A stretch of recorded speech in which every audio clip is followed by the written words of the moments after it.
Alright, so here's a true story that actually happened. And it's one of those stories where you just sit back and think, really? How did we get here? Picture this. It's a normal day for our guy. Let's call him Mr. Market Gardener. He's a hard-working bloke, doing his thing, tending to the garden, minding his business. But life had other plans. Because on this completely unremarkable day, the 15th of April, his car gets slammed into by a taxi. Right into the side of his car while the taxi's trying to make a right-hand turn. Great start, right? Now, if that wasn't enough, just over 2 months later, he's back on the road, and boom, again. This time, he's just sitting there, minding his own business at a red light when another car loses control and smashes into him. That's accident number 2. And just like that, his life takes a turn. Not a right-hand turn like that taxi, but the kind of turn where you're stuck in a spiral of anxiety, depression, and, oh yeah, maybe PTSD. Now, here's the thing. Whether it was actually PTSD wouldn't really matter, in the end, legally speaking, but more on that later. Mr. Market Gardener wasn't going to let this slide. He filed for compensation, not just for the physical injuries, but for the mental toll too. He was diagnosed with anxiety, depression, and possibly PTSD. Possibly. But here's where the real challenge came in. The defendants, well, they weren't convinced. They thought he might be exaggerating his injuries. Were they right? Or just hoping to avoid paying out? Let's dive into the evidence. First up, Dr. Scarrett, the psychiatrist for Mr. Market Gardener, takes the stand. Dr. Scarrett goes, "This guy's got PTSD and major depression." He even recommended some pretty intense treatment. Medication, therapy, and maybe even ECT. The whole works. Then we have Dr. Mander, the psychiatrist for the defense. At first, Dr. Mander isn't buying it.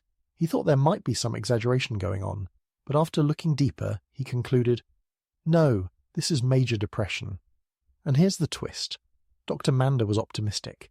He figured with proper treatment, Mr. Market Gardener could be back to work within 2 years, at least part-time.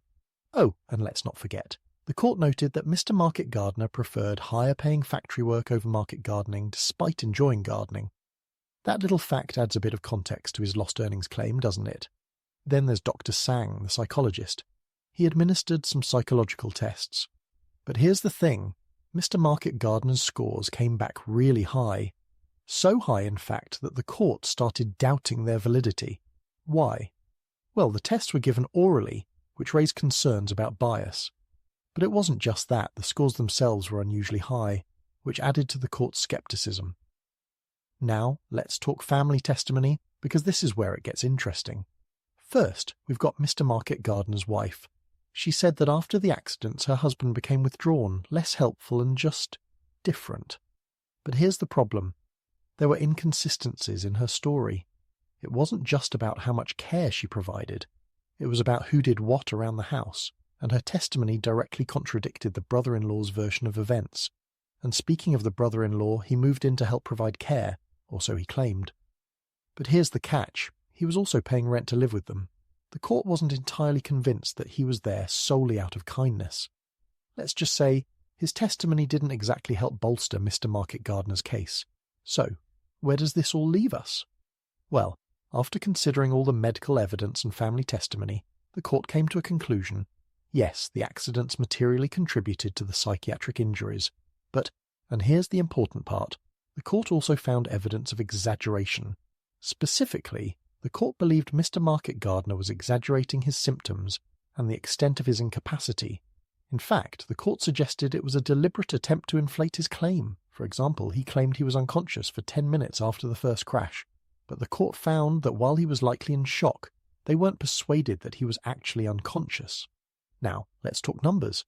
Mr. Market Gardener walked away with $137,701.90. Let me break it down for you.